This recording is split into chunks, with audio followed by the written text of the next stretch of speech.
Oke, assalamualaikum Bapak Abdurrahman. Waalaikumsalam warahmatullahi wabarakatuh. Salam sejahtera untuk kita semua. Oke, Bapak sebagai Kepala SMPN 1 Negeri Kelumpang Hilir, saya Muhammad Akbar Velayati, izin Bapak untuk diskusi dengan Bapak tentang eh, pengambilan keputusan pada kasus dilema etika atau bujukan moral yang biasa Bapak hadapi di sekolah.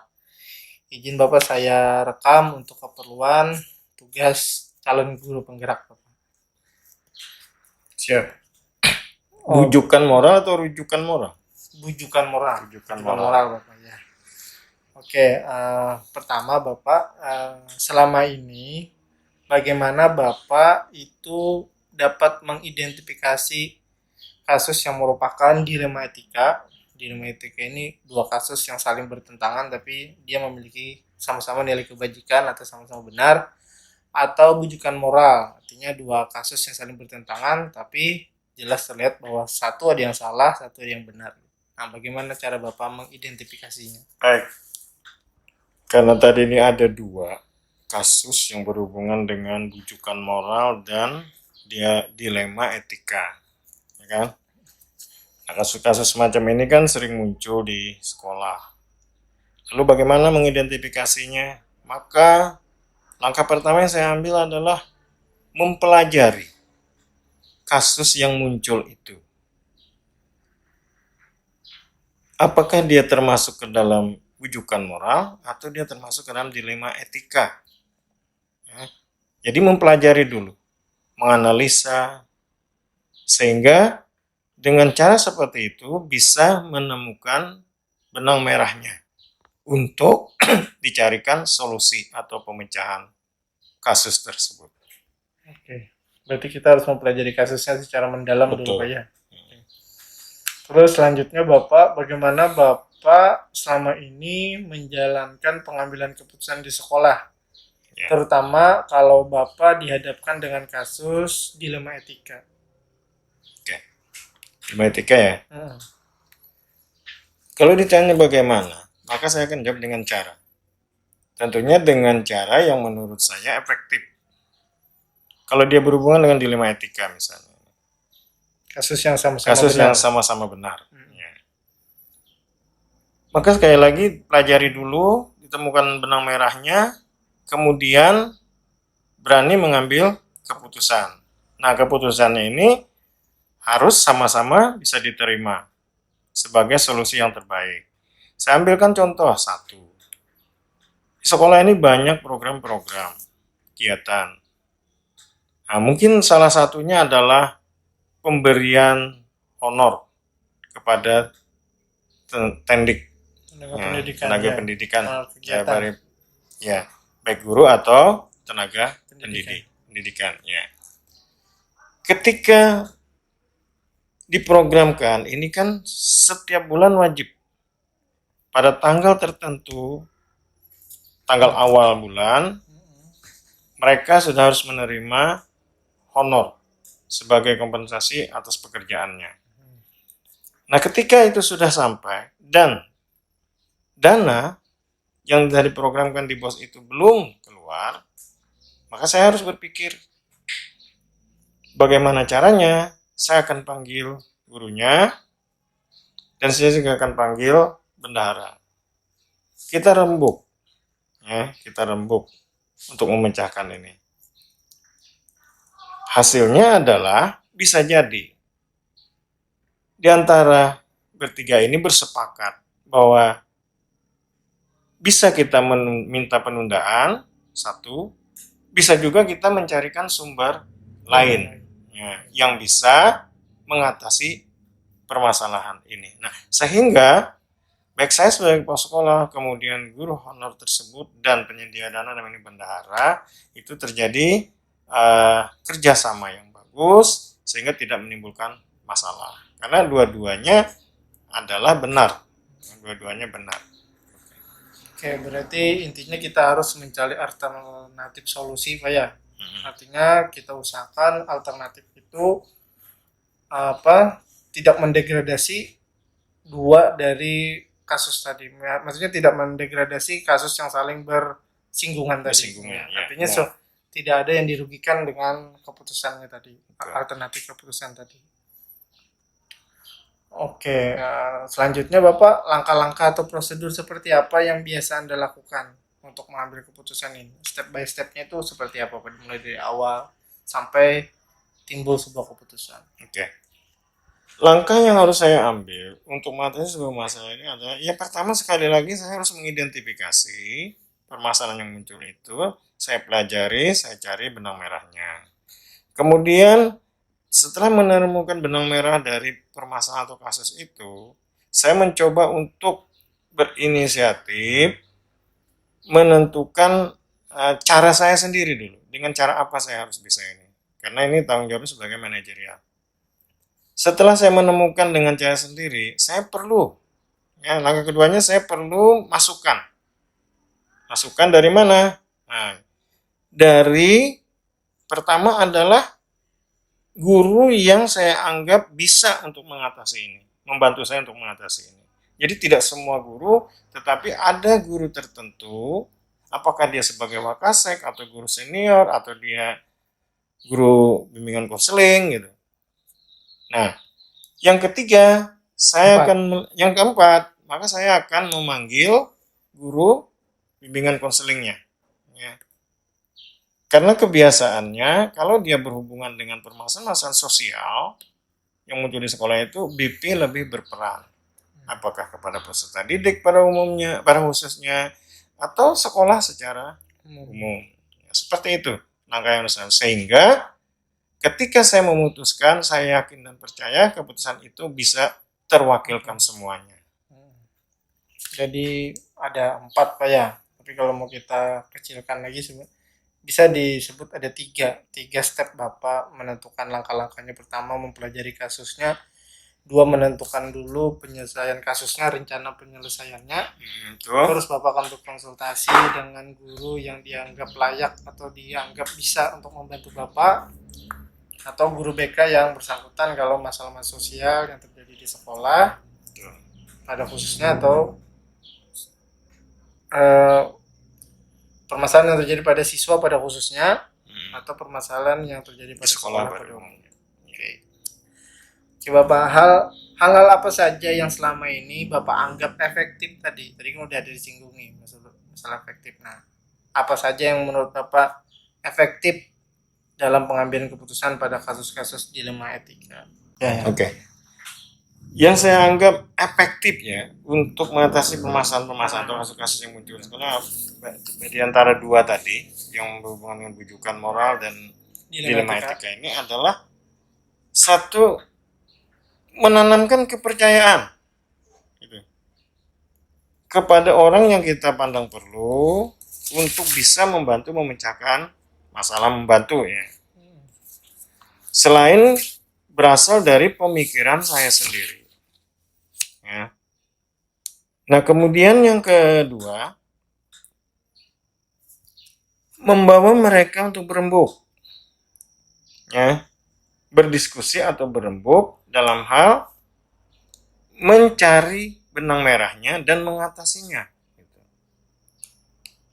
Nah, ini termasuk ya apakah berhubungan dengan siswa atau dengan guru atau dengan masalah sarana prasarana dan sebagainya tentunya.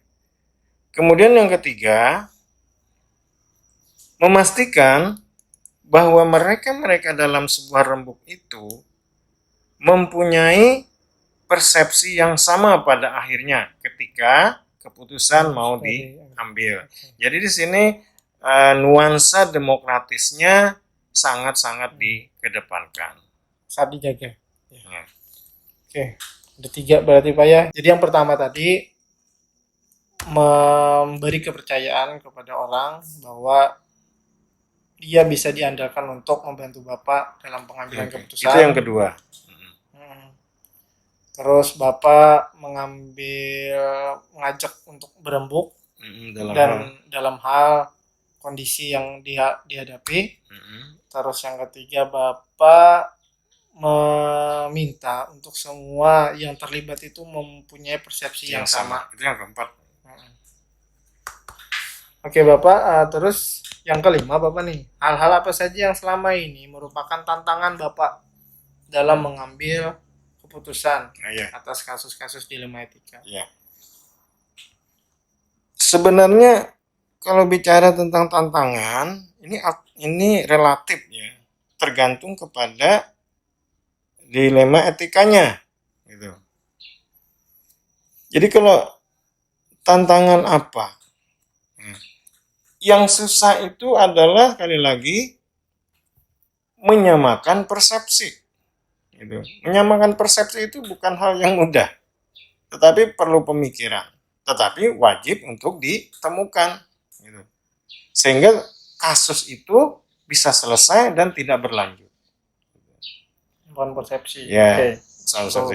Misalnya, ini kita berikan contoh, misalnya terjadi konflik, ya, konflik yang ya macam-macam lah jenis konfliknya, mungkin konflik di antara teman sejawat, kemudian guru dengan peserta didik, gitu. Itu bisa terjadi. Nah, cuman sekali lagi setelah benang merahnya ditemukan, maka solusinya juga harus ditemukan ya, dengan cara seperti yang saya jelaskan di atas tadi. Berarti intinya menyamakan persepsi itu adalah hal yang tidak mudah Pak ya. Karena setiap objek yang bertentangan dalam hal ini pasti mempunyai sudut pandang masing-masing yang sama-sama memiliki keyakinan bahwa punyanya itu benar. Betul. Tetapi sekali lagi harus menemukan ya, kesepakatan. Tapi bagaimanapun kesepakatan itu harus tetap ditemukan walaupun ada terjadi konflik antara keduanya. Oke. Terus nomor 6, Bapak, apakah Anda memiliki jadwal tertentu dalam penyelesaian kasus dilema etika? Apakah Anda langsung menyelesaikan di tempat atau Anda punya jadwal tersendiri untuk menyelesaikannya? Bentuk atau prosedur apa yang Anda jalankan? Jadi ada dua ya, jadwal dan prosedur penyelesaiannya. Kalau bicara tentang apakah ada jadwal, saya katakan tidak ada jadwal pasti, tidak ada jadwal yang mengikat. Kenapa? Karena yang namanya kasus itu dia akan muncul tanpa kita ada pemikiran gitu. Dengan seketika satu saat muncul sebuah kasus misalnya. Nah ini kan tidak bisa dijadwal, kasus terjadi kan tidak bisa dijadwal. Tetapi bukan berarti kasus yang muncul itu dibiarkan, tidak. Jadi maksud saya, ketika ada sebuah kasus yang terjadi berhubungan dengan dilema etika itu, maka saat itulah harus diselesaikan. Dengan cara apa? Dengan cara seperti yang saya katakan di atas tadi, langkah-langkah. Nah itu, ya sekali lagi tidak menjadwal secara pasti, insidentil juga tidak, tetapi berdasarkan munculnya kasus. Itu. Baru kita menangani kasus itu. Dan dengan catatan tidak membiarkan berlarut-larut. Karena itu akan menjadi sebuah bom waktu yang suatu saat akan membahayakan. Kemudian kalau bicara tentang prosedurnya, ya sekali lagi kita mulai mempelajari, kita menemukan benang merah, kemudian kita mengajak mereka yang berseteru, berkonflik atau bermasalah. Nah itu kita rembuk, ya. Dan kita tidak melibatkan banyak orang, tidak. Karena kalau semakin banyak orang semakin susah nantinya. Kan cukup dengan siapa yang bermasalah, yang berkasus. Nah itu. Nah diharapkan di situ nanti ada jalan tengah melalui apa yang saya sampaikan dengan memperhatikan pendapat mereka, objek yang bermasalah tadi, insya Allah masalah terselesaikan. Begitulah yang terjadi di SMP Negeri 1 Pelumpang Hilir jika terjadi sebuah kasus. Jadi tidak mesti harus jadwal pasti, tidak ada. Prosedur yang terlalu normatif juga tidak ada. Lebih kepada menekankan masalah kekeluargaan yang ada di sekolah. Oke. Jadi karena Bapak tadi nyinggung ada orang yang dianggap mampu untuk membantu Bapak menyelesaikan masalah. Jadi seorang yang Bapak maksud itu maksudnya siapa? Terus faktor selama ini yang dapat mempermudah Anda dalam pengambilan keputusan itu apa? Faktor-faktornya? Oke. Orang yang saya pandang perlu saya pandang cakep untuk membantu saya dalam mencahayaan sebuah masalah itu ya orang yang capable. Dia capable memang, saya yakin dia bisa gitu. Nah jadi tergantung kepada sisi mana permasalahan itu munculnya. Kalau dia berhubungan dengan masalah kurikulum, maka saya akan memanggil Wakasek kurikulum. Kalau dia berhubungan dengan kesiswaan, maka saya akan panggil Wakasek kesiswaan. Atau mungkin kalau masalahnya perlu pendapat, maka guru bimbingan konselingnya yang saya perlukan lagi gitu. Dan insya Allah dari yang seperti ini, karena mereka sudah saya pandang capable, cakap, maka akan terpenuhi solusi yang akan diambil. Kemudian yang apa tadi? Faktor-faktor yang dapat mempermudah. Menurut saya mempercayakan orang itu ya. Bukan, faktor-faktor yang dapat mempermudah untuk membantu. Faktor-faktornya adalah adanya kesamaan persepsi di antara saya dengan orang atau objek tadi yang saya anggap bisa capable untuk mencegah masalah. Jadi kami punya persepsi yang sama, kadang-kadang seperti itu. Kemudian bisa jadi permasalahan yang dihadapi itu, kasus yang dihadapi itu adalah kasus-kasus yang memang sudah pernah terjadi. Ya. Jadi pengalaman berarti. Nah, jadi di sini adalah faktor pengalaman. Ya, pengalaman dalam hal menangani sebuah kasus. Atau memanage sekolah.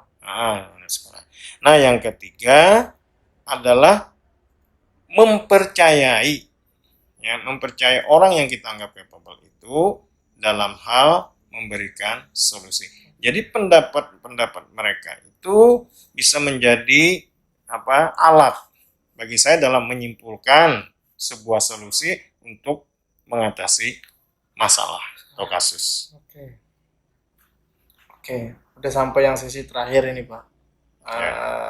Jadi dari semua hal yang udah Bapak sampaikan tadi, dari identifikasi sampai kita menentukan faktor yang dapat mempermudah Bapak untuk mengambil keputusan, adakah hal menarik yang dapat menjadi pengalaman Bapak, yang dapat Bapak petik dalam hal pengambilan keputusan ini? Oh iya, ada.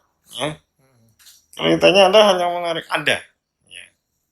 Itu terjadi ya ketika sekolah ini mau menggelar sebuah acara besar lah, hajatan besar gitu. Nah, itu akan hal yang apa tadi? Maksudnya di sini Bapak hal menarik. Hal menarik. Bukan hal menarik.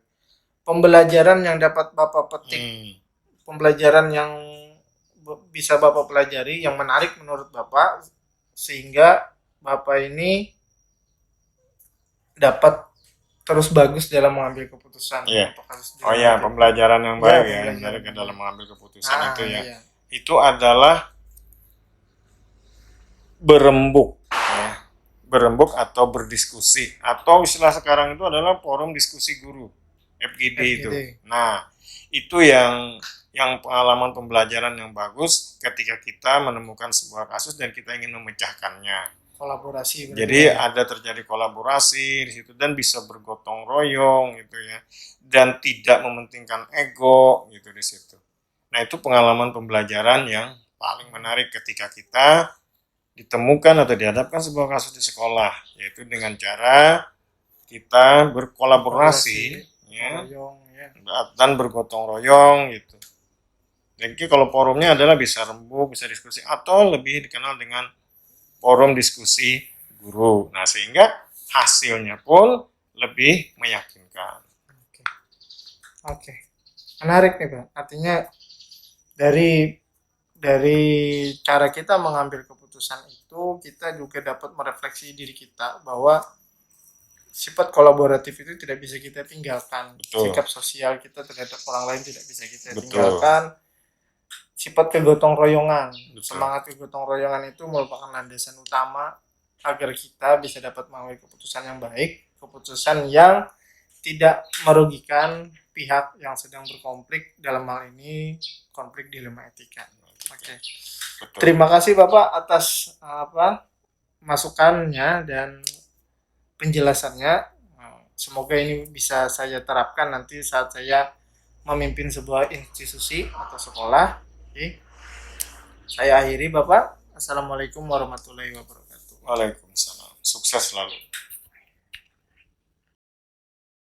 Oke Bapak, Assalamualaikum warahmatullahi wabarakatuh. Waalaikumsalam warahmatullahi wabarakatuh. Mohon izin di sini sebagai tugas guru penggerak Ya, modul 3.1 tentang teknik pengambilan keputusan. Ulun diminta untuk mewawancara kepala sekolah senior itu berkaitan tentang teknik-teknik beliau dalam pengambilan keputusan. Jadi ulun mohon izin untuk direkam Bapak ya. Oke.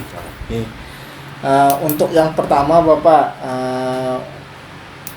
selama ini di sekolah yang Bapak pimpin itu bagaimana Bapak mengidentifikasi sebuah kasus yang merupakan bujukan moral tadi benar versus salah atau dilema etika, atau yang dilema etika tadi benar versus benar. Nah, diminta bagaimana Bapak mengidentifikasi, oh ini nanti kasus benar-benar, oh ini kasus benar versus salah. Iya Pak.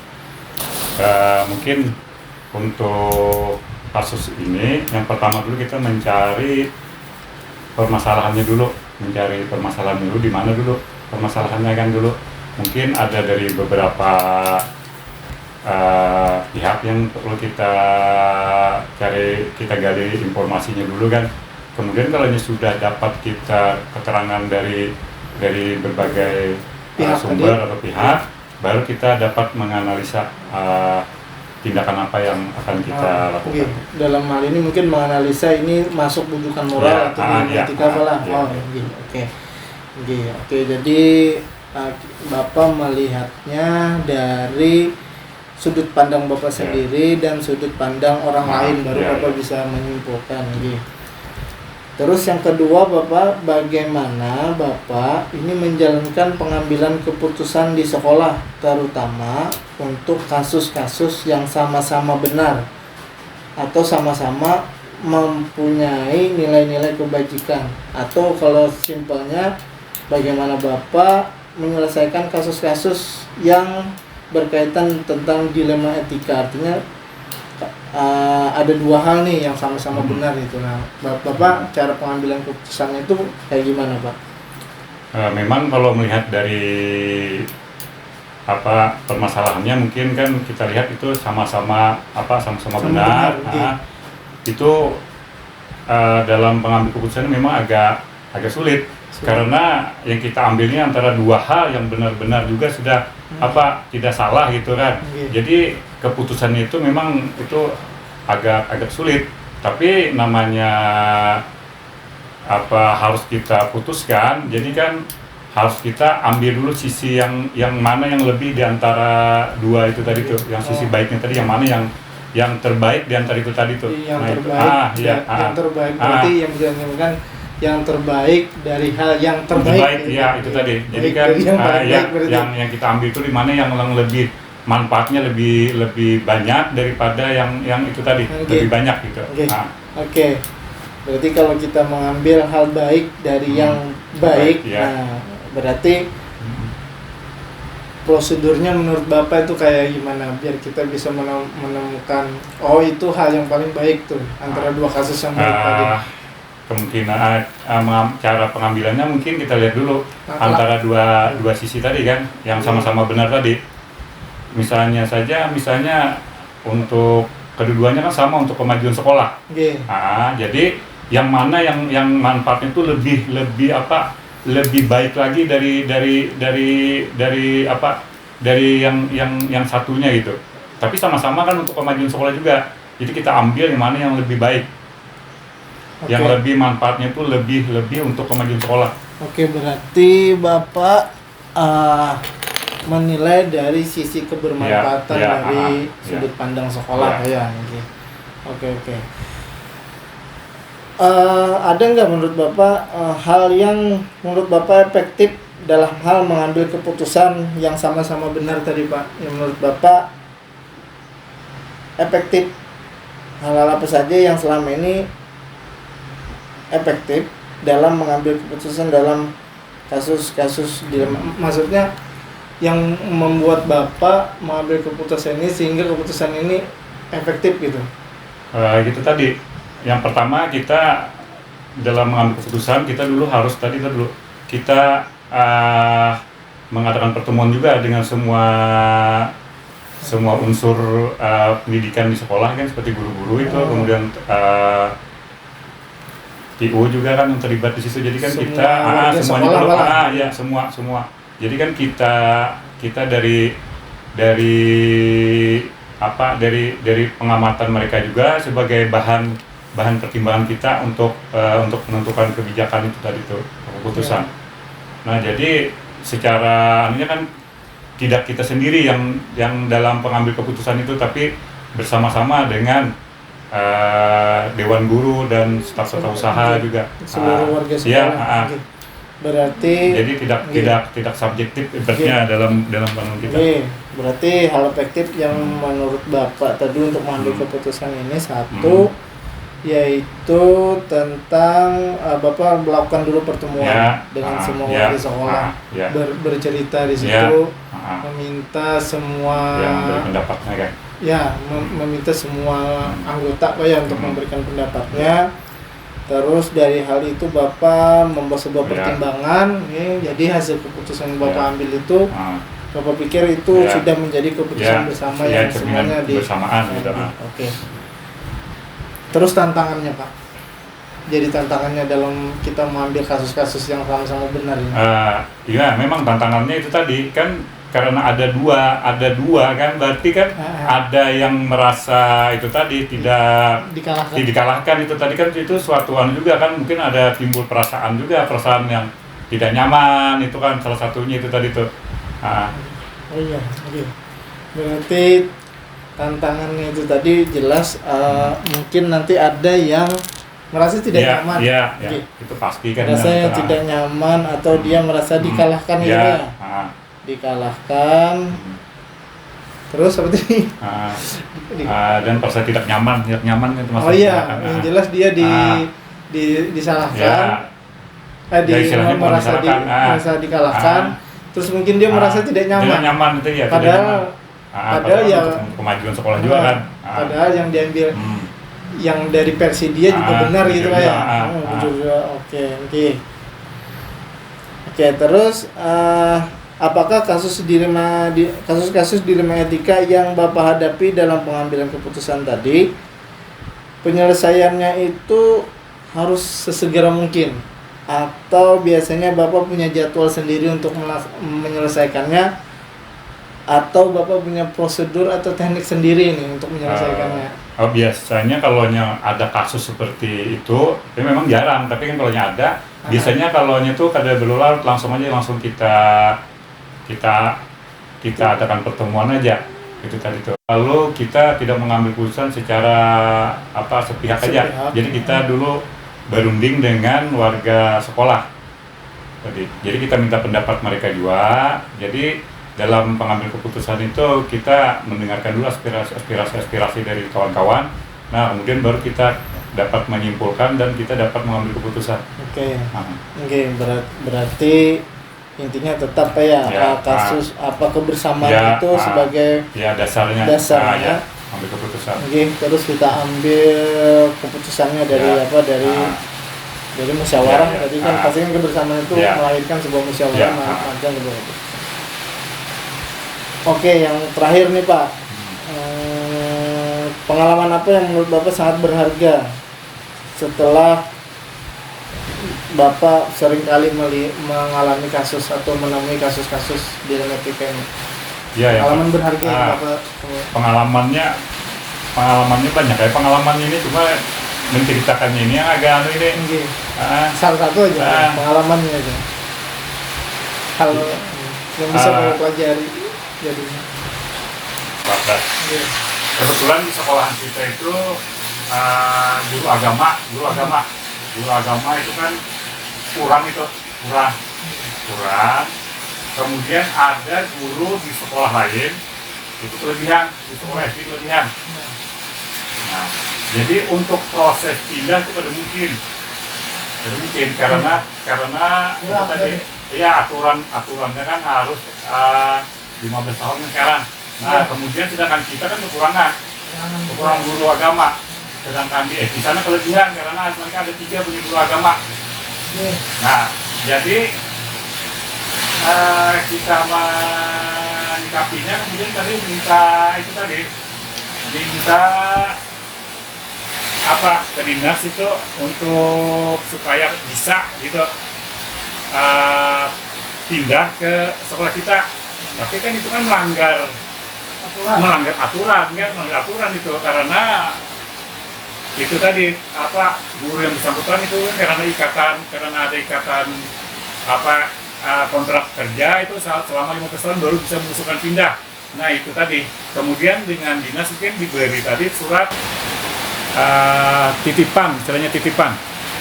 Tapi titipan itu kan tidak berlaku untuk status kepegawaian, sebenarnya cuma antar sekolah aja yang berlaku. Nah itu tadi.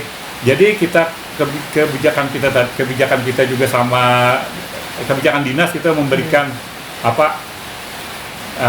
rekomendasi untuk yang bersangkutan bisa mengajar di SMP. Nah, jadi secara aturan kan itu kan kada boleh sebenarnya. Nah, jadi selama beberapa jalan, jadi tidak bisa juga bertahan selama setahun aja mampunya, selama tahun kemudian karena aturan dari Pemda kan pulang bahwa yang bersangkutan tidak dapat mendapatkan tunjangan. Nah, jadi kan karena yang bersangkutan ini namanya masalah uang kan ya udah mungkin juga kita masalah tunjangan. Jadi yang bersangkutan ini kembali lagi ke asal. Jadi kembali lagi kami kekurangan. Jadi intinya kalau melawan aturan itu memang kada kawa juga. Itu hikmahnya. Itu jadi kan kalau kita membenturkan dengan aturan kita istilahnya tetap bersikeras, hasilnya itu tadi ya kada maksimal juga ya nggak mampu juga gitu. Nah itu aja mungkin yang kita jadi kan kita aturan itu kalau kita memang tidak bisa apa istilahnya lah, apa itu aturan kita mengamati aturan yang sudah ada gitu kita coba rubah kan lawan memang tidak mampu juga gitu. Nah mungkin itu aja Pak Akbar.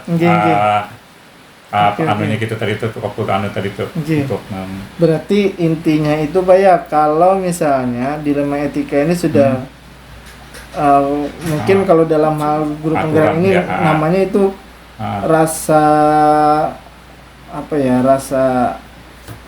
kebenaran atau rasa kasihan atau rasa kebenaran versus kesetiaan atau rasa keadilan versus kasihan. Tapi kalau misalnya salah satunya sudah terlanggar dengan aturan itu bagaimanapun nanti akhirnya tetap aturan itu yang akan menang, yang dipakai gitu ya.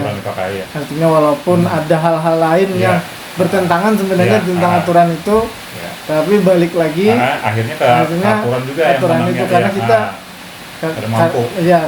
karena kita fungsi kita tugasnya cuma sekedar menjalankan aturan, bukan pembuat aturan itu tadi. Mungkin kalau kita berada di tingkat pembuat peraturan, mungkin bisa untuk merubah itu. Oke Bapak, terima kasih banyak atas wawancaranya. Ini sebagai sebagai bahan ulun untuk berefleksi, untuk belajar menjadi pemimpin yang baik gitu, sehingga nanti pengalaman yang udah pian buat itu bisa ulun terapkan dengan baik juga di sekolah. Ya, mudah-mudahan bermanfaat Pak Akbar. Oke. Terima kasih atas waktunya Bapak. Assalamualaikum warahmatullahi wabarakatuh. Waalaikumsalam warahmatullahi wabarakatuh.